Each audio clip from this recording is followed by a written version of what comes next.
demography and the huge explosion in population. Suddenly, degrees aren't worth anything. Isn't that true? When I was a student, if you had a degree, you had a job. If you didn't have a job, it's because you didn't want one. And I didn't want one, frankly. So, but now, kids with degrees are often heading home to carry on playing video games because you need an MA, where the previous job required a BA, and now you need a PhD for the other. It's a process of academic inflation, and it indicates the whole structure of education is shifting beneath our feet.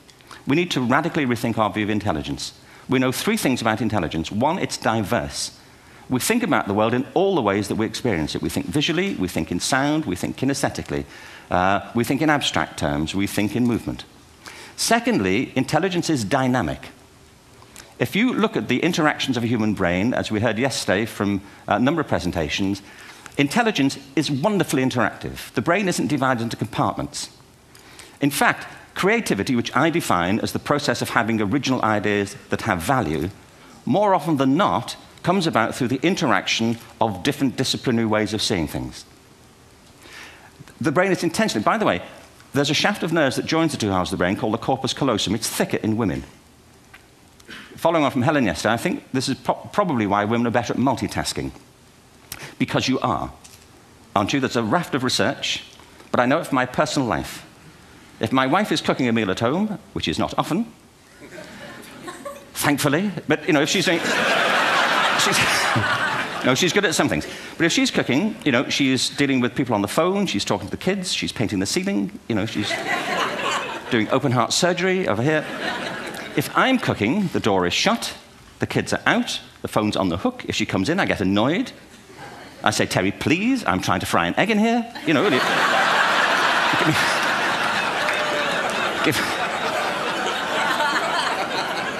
give me a break. Actually, there was, do you know that old philosophical thing? If a tree falls in a forest and nobody hears it, did it happen? Remember that old chestnut? I saw a great T-shirt, really, recently, which said, if a man speaks his mind in a forest and no woman hears him, is he still wrong?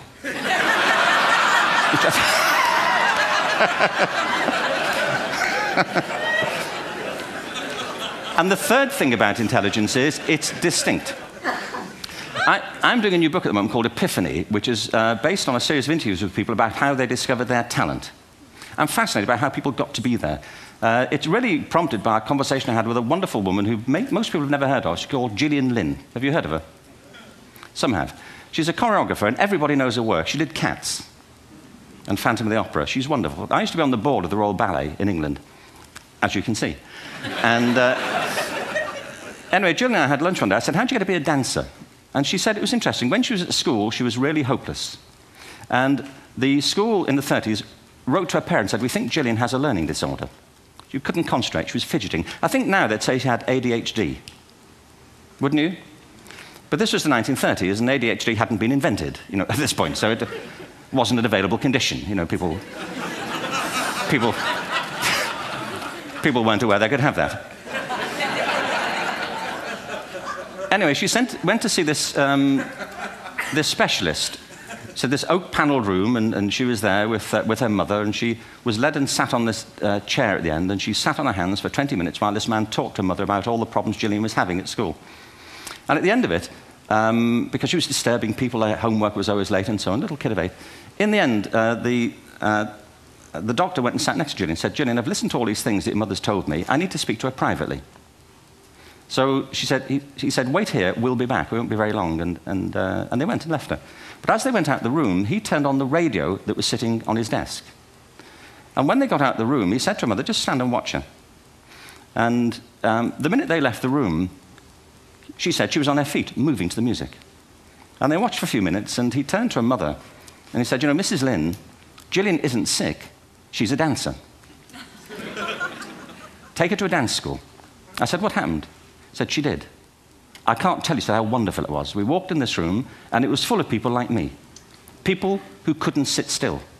People who had to move to think. Who had to move to think. They did ballet, they did tap, they did jazz, they did modern, they did contemporary. She was eventually auditioned for the Royal Ballet School. She became a soloist. She had a wonderful career at the Royal Ballet. She eventually graduated from the Royal Ballet School, found her own company, the Gillian Dance Company, met Andrew Lloyd Webber. She's been responsible for some of the most successful musical theatre productions in history. She's given pleasure to millions, and she's a multimillionaire. Somebody else might have put her on medication and told her to calm down. Now, I think...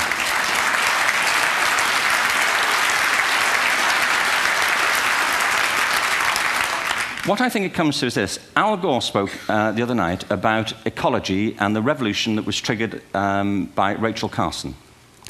I believe our only hope for the future is to adopt a new conception of human ecology, one in which we start to reconstitute our conception of the richness of human capacity. Our education system has mined our minds in the way that we've strip-mined the earth for a particular commodity, and for the future, it won't serve us. We have to rethink the fundamental principles on which we're educating our children. There was a wonderful quote by Jonas Salk, who said, if all the insects were to disappear from the earth, within 50 years, all life on earth would end. If all human beings disappeared from the earth, within 50 years, all forms of life would flourish. And he's right. What TED celebrates is the gift of the human imagination.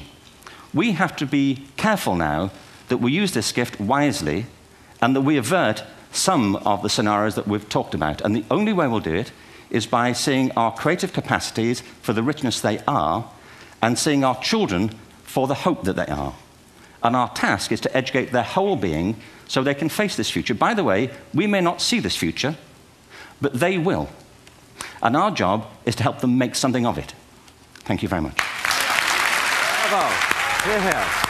Schön.